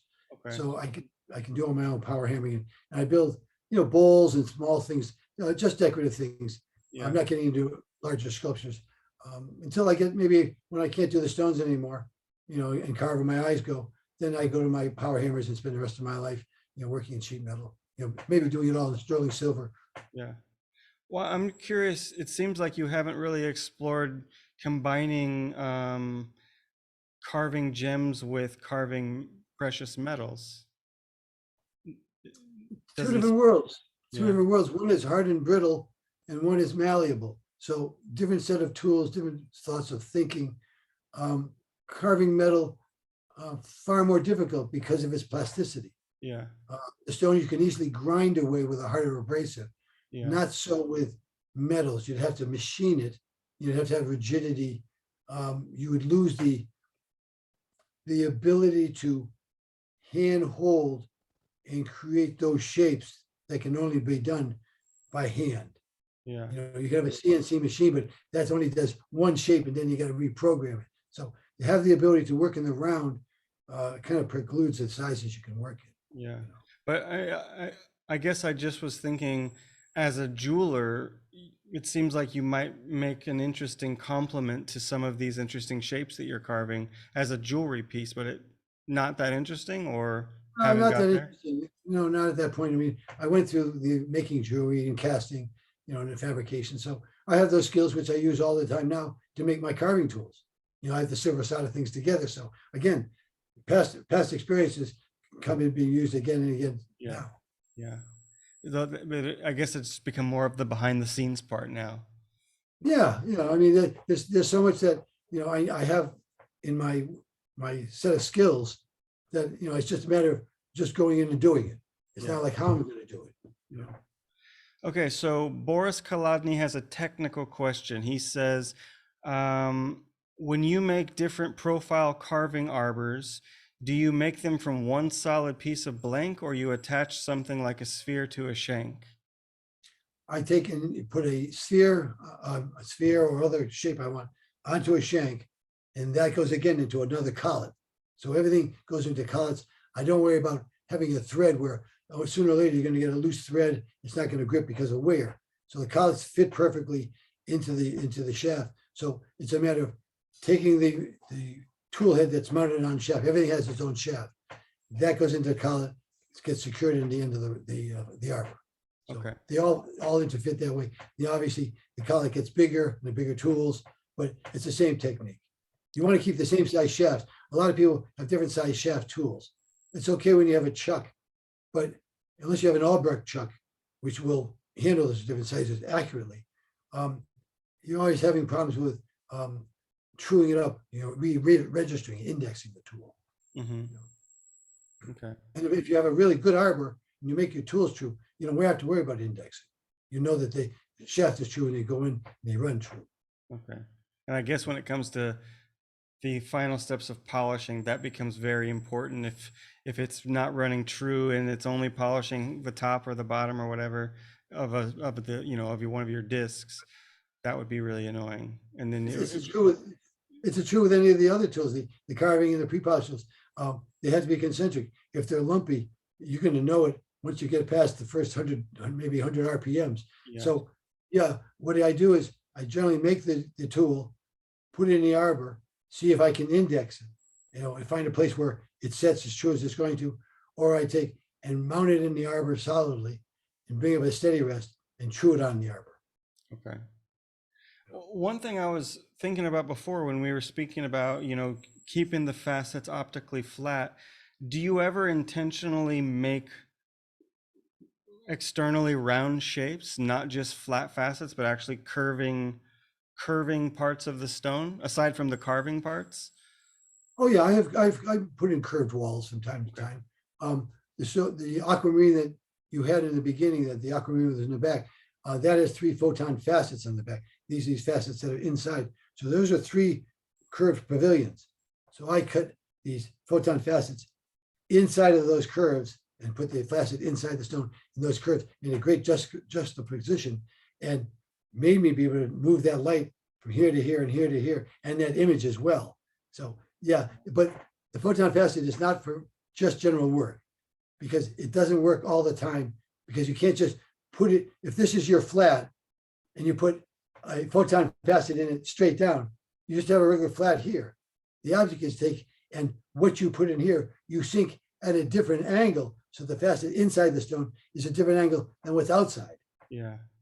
That's what makes the difference. These are definitely ones that I want to see in real life. Now that you're speaking to me about this, I understand what you're saying, but I can't understand, as far as optically, it sounds so complex as far as where the light's going to go. I really want to sit there and just stare at it for a while. So I'm going to have to make sure I come visit you next time I'm in New England. So, are you still in Tucson, or you're not doing Tucson anymore? No, we stopped just before the COVID came. Okay. We've been doing it 35 years. It was time to come here and enjoy my life because it got so stressful, for us to go that far, set up the booth, security of the goods and all that stuff. It's just got enough is enough after 35 years. Yeah. Okay. So Alex Edwards asks, how did you learn to keep your hands perfectly still? And how do you keep the planes at the same angle when you go from different grits and polishing? I was actually wondering the same question too. Is it just feeling the flat part on the lap, make sure that you don't have too much lubricant on the lap. That's a major thing. That's where hydroplaning starts. Once you get hydroplaning, you're not cutting until you tip it, then you're cutting off plane. So you want to keep as thin a viscous liquid as you can on the lap, and that'll help you immensely. Also, go slower speeds so you have a chance for any liquid you've got or lubricant to spread out even thinner because of weight. I've tried making island laps, like little squares and things like that. They work well, but the problem is that because they're square or even round, if you catch a fingernail in that groove, it's gone. Yeah. And I mean, it'll rip right back because it'll hit the edge of that groove if you try to put like islands, and break the surface up. You can do it, but boy, just be really, really careful because you could put your hand down just a little bit too low and your fingernail catches that, particularly if it's on this way, pulling back. And I've had them peel right back. I gave those up because they're effective, but got a real problem there. Yeah. And then you can't work, when you got a finger like that, you can't get it in water all day long. It just ain't gonna work. So Yeah. but I found that, lower speeds and the thinner the viscosity of the liquid, whatever you're using for lubricant, should help a lot. But then, so I'm guessing now your manual dexterity must just be amazing in terms of your sensitivity of keeping subtle changes of angles and not thinking about the actual angle number or anything, but especially just to go back and find what you've already done to pre-polish it or to polish it. I mean, you don't want to be rocking it. You want to go back flat. Do you do that? Do you do that with the lap on, or do you find the flat facet, then turn the machine on, or is it just on? Generally, it's on at a slower speed. Okay. And I take in like a larger piece. I'll take it on the side that I'm not working on, and I'll put a little oil on it to window it. And then I set the stone down by looking inside the stone at it as I put it down on the lap. So I can see it actually touch down. And if I go slow enough, I can feel when it's just about to touch, and I can alter my hands so I bring it down dead level on it. And then if I want to, I can turn the speed up a little bit. And then when I take it off, I've gotten really good at grab and swipe. Okay. Just be able to grab it and not slide it across the rest of the lap, but grab it enough and just whip it up in the air just off of it. So I don't have to turn the lap off and then lift it off. I can take it off, look at it, and then place it back down. So when you say slow, are you talking about like 300 RPMs or like 50 RPMs? Yeah, it's 50, 100 RPMs maybe, but the slower the better. The faster you go, the less time it has for the fluid to disperse out. Okay. And if you have too much of it, you're going to say, why won't it cut a flat? You're supposed to be cutting a flat to a flat if you put some coarse abrasive in there. But now you're getting down to very fine abrasives. The finer the abrasive, the more pressure you're supposed to have to push to get it to work. I don't seem to have that problem. People say, boy, oh boy, you're doing this. How do you get these big flats? You must have a, added weight to the stone to get it to cut or polish.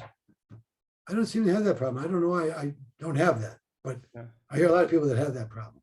Maybe you just got the perfect technique for what you're doing. I like as I say, the woods, the bamboo particularly because it has the water chute tubes inside of it that are harder than the rest of the pulp. So it gives you a nice surface, and with maybe just a little high points and then low points in the softwood and then the water points. So it does give you a bit of a texture to the lap.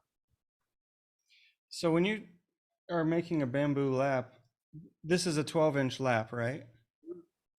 So you need a bunch of pieces of bamboo to make there's, right? It's not one solid piece of bamboo. No, what it is a cutting board I buy from the Chinese. Okay. So Yeah, just cut it out. it's sort of composite bamboo or something, right? It's actually bamboo, but it's glued under heat and pressure. Okay. So when it gets wet, it can expand without cracking and breaking apart. Okay. So it was a cutting. I went to Chinatown in Boston, walked around and found, bamboo cutting boards. And I bought a bunch of them, going home and turned them into laps. Cool. Okay, that's again, you're repurposing all kinds of interesting stuff to make laps. To me, though, this is so interesting because, in my research of looking at the history of gem cutting, when we go back to the beginning of faceting, of course, there were no masters at that time because it was new, right? Someone invented a new thing exactly the way you've done in your studio, right? Somebody went and said, oh, if I use this wood, it's not that good, it's too soft, but this other harder wood, it seems to be doing something better. Or if I use this kind of cast iron, like you said, if it's too porous, it's not working correctly. But if I use this harder one or this denser one, it does the magic thing that we're looking for. So I guess you've had to reinvent all of that for yourself, though, because you could have theoretically just asked somebody and they might have been able to tell you, like all those masters in Germany. Well, they're not interested in telling me their secrets. They want to know mine. Right. Well, yeah, they don't want to tell anybody, but somebody in America might have had an idea, but whatever, you figured out your own way. It's cool. It's really cool. I admire that. So, okay, we have a few more questions. Satboda asks, silicon carbide or diamond or both? What do you like? I like to stay with diamond. It's cleaner. Okay. The silicon carbide, it starts breaking down. When it gets really fine, it gets everywhere. It contaminates drastically. I had one time she gave me some cast iron, and I thought I'd clean the lap and the dry plate below. Really, really clean. It scrubbed it all down. Had a piece of grit in the wrinkles here on my fingers, not under my nails, in here. So I put it down on a pre-polished lap, and it was like, you could hear it immediately. Picked it up, looked like a farmer went through it with a plow. I mean, to the point where it sparkled in the crack. The scratch was so deep. Wow. So that's why I don't like the silicon carbide. Diamond is stronger, wears down, but slower, more consistent. When I first started out, I didn't know I could buy, diamond powder. So I bought the silicon carbide. Then I found out the German masters ground their own diamond. So I started buying diamond from the diamond dealer I found in Tucson, a nice man who was willing to sell me diamond after he saw my work. And he says, you are an artist. I will say with this diamond, this is for our trade, to our people. And then I started crushing my own diamond. Wow. And that was helpful. I found out that, you can do a lot more with diamond than most people think. It's a lot more versatile. At one time, there's a diamond that was produced by General Electric, I do believe it was called long diamond abrasive. They were synthetic diamond crystals. They were like micro pencils, and they electroplated them with nickel and then put them into a mold with a magnet around it. So they put the diamonds in, they put the resin in, they put the magnet on, and all the diamonds align magnetically facing outward to the outer perimeter of the lap or the wheel. Oh, wow. All kinds of things. There's like over 100 different types of diamond that have been invented or found. Yeah. All different hardnesses, friabilities, sharpness. I use a little white, a little black. Other people use, other combinations. Yeah, definitely. I mean, are you still grinding your own diamond, or do you buy it pre-ground now? I buy it pre-ground now, but I still have it in stock. Never tell when you need it for a particular purpose. You want something a little bit more coarse for a particular object or something you're working with. I can crush it up with my mortar and pestles, and then grade it for size, Yeah. and then use it. Yeah, wow. But it's almost convenient.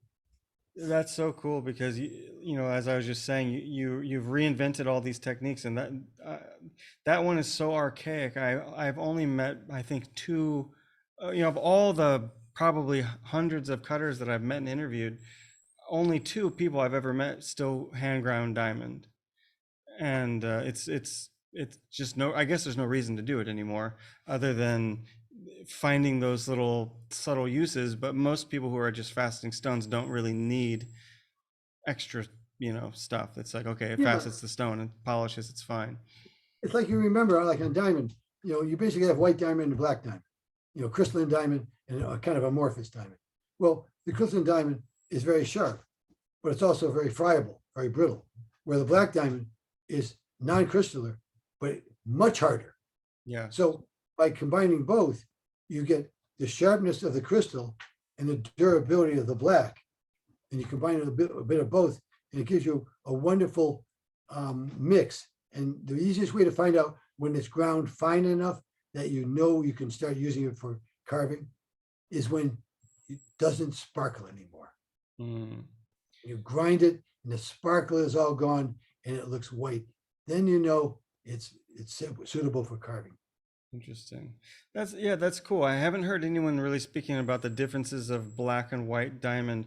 I've noticed just from the stuff that I buy, some of it's black and some of it's white. And I know always the 50,000 grit that I buy here, it's always black, and I don't really like the way that it feels. It's really gritty, and I guess it's less friable. I'm not really sure.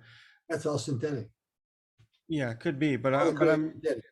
but I'm That's just, what the difference is. yeah. So I've never really thought about trying to mix different colors together of the same grit or anything like that. It never occurred to me. So now I kind of want to go out and try, see what happens, see how it feels. Yeah, because I have noticed I don't like the feeling of that black diamond. It feels rough on the lap to me. It never gets in there. It's just rolling on top, and it feels like something's going to happen bad, but it's okay, but it feels weird. It's a friable product. It always turns out gray in color. Mm. It has its purposes. But remember, now you're going to crush your own mortar and pestle. That means you're going to have to take and make the mortar and pestle out of hardened steel. So you're going to have to take and turn it out of a hardenable steel, take it to a heat treater, and have it heat treated so it's hardened up, so the diamond won't be impaled onto the end of the mortar. Yeah. So I don't know if I'm ready to start grinding yet, but luckily this will be recorded forever. So if I have to do that, I'll go back and listen to what you said again. One other point that may help you. I've heard about people doing this with synthetic diamond, having the same problem, feeling that it's not consistent or whatever it was doing. Try and put a little talcum powder on the lap with the diamond. It'll help to act as a cushion, so the diamond won't be pressing as hard on the stone, and it may help you get a better polish by softening the impact. Interesting. Okay, I'll think about that. Good to know. Okay, there's a couple more questions in the queue. Susan M asks, are your power hammers water powered? No, they're pneumatically powered. Okay. And finally, I think this is the last question. She said she might have misheard. Are you using both water and oil, or just depends on what you're doing? Water and oil. It depends on the application. Yeah. I use them both. It depends on what I'm using. Most of the small carving is still done with oil. Pre-polish is done with oil. Larger work is to be done with water initially. Cuts better, cuts faster. So I use both. It all depends on the application.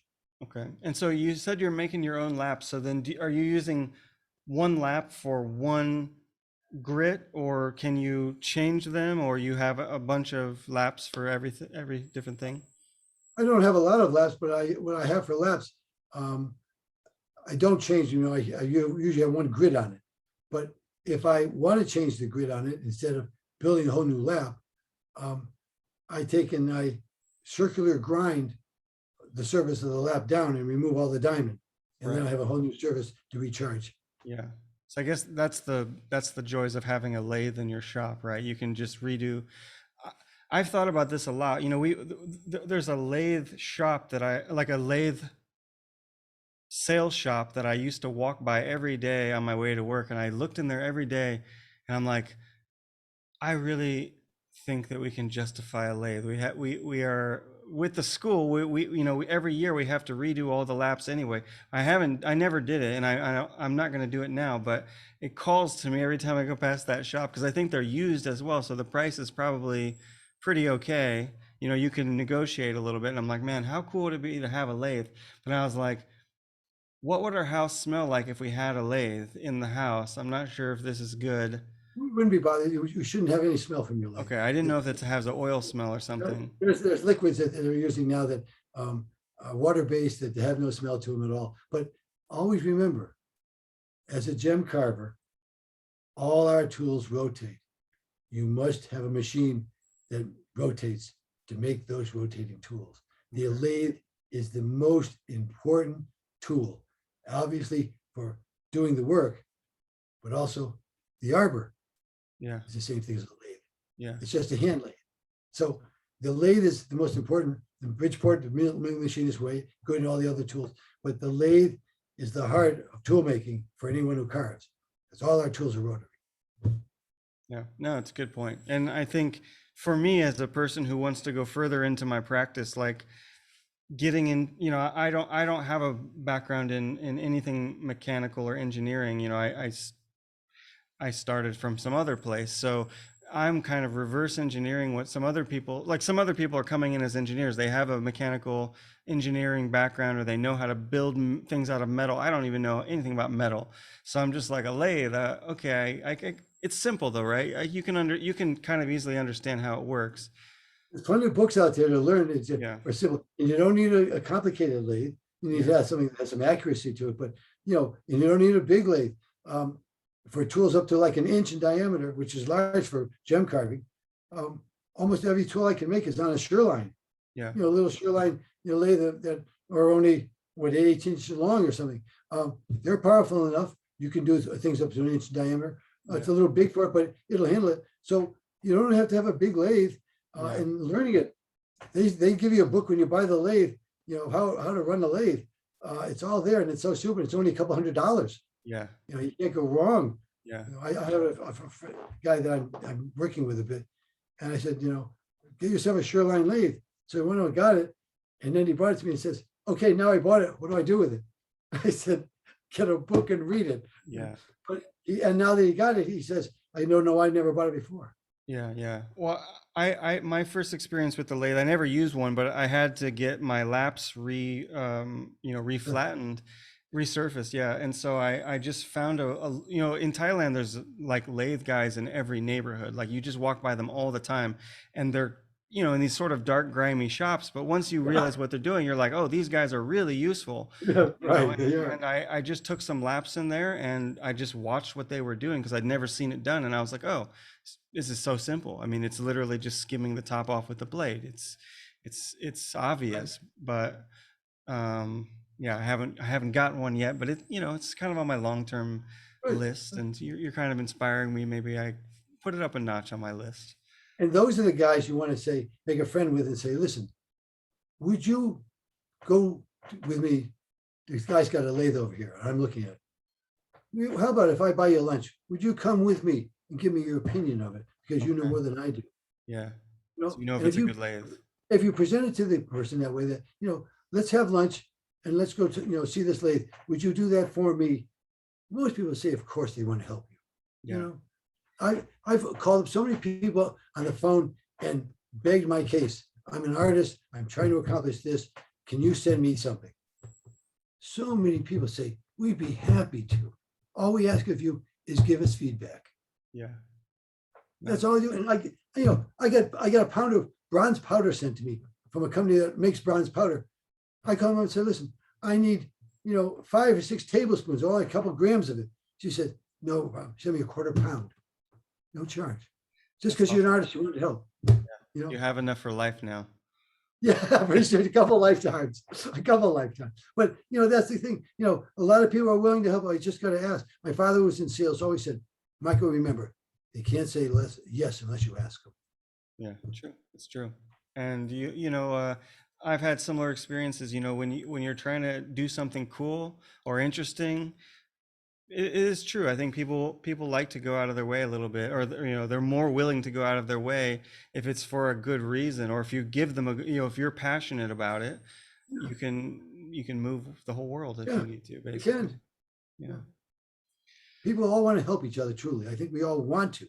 Sometimes it gets hard in the mesh of things, but I think we all still within us, there's a bond, there's a human bond. Yeah, no, it's very true, and I think this is a great kind of high point that we should leave this conversation with. As we look outside and see the world falling apart, we know that actually the human spirit is still there, I think and so. we just same as this. Like I'm just so grateful for your time and giving us your thoughts and opinions and your perspective on gem cutting and carving and just giving us a couple hours so we can learn from your experience and learn from your your experiments and your trials and everything like that. So thank you so much for the time, for the chat. Thank you for this opportunity. I mean, I love to talk to people about my art. And if I can inspire you or somebody else to even say, I'm going to try to get a couple of nails in a screw and a screwdriver and see what I can do. I mean, it's that simple. It's not rocket science, and anyone can do it if they just want to put their mind to it. So I want to thank you very much, and the people that asked me questions and who came. So thank you. So if people want to, so you said you're not in Tucson anymore, but if people want to find your work or see it in real life, is there a place where they can go, or is it only online now? Basically, it's only online. If someone wants to see a memo of stones, who's a jeweler or something like that, we can certainly work that out.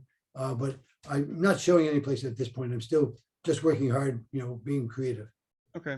And so if people want to find you, the website's the best way, dyber.net? Yes, that's the easiest way. Yep.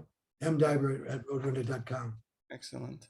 And so I guess if anybody is watching this now or in the future and they want to go deeper, I know there's at least one article, I think, in the Gem and Gemology about your work before, right? I think I've come across, or at least you're in some, I don't know if it's directly about you, but I think you're mentioned in at least a few Gem and Gemology articles. So if people search for your name, if they're looking for more, they'll find I've also just recently, the last 2 or 3 quarters, been on the cover of Gems and Gemology. Okay, so people can find you easily that way then. So look for the cover issue. Okay, and let me just see. Yeah, a lot of people just saying thanks, and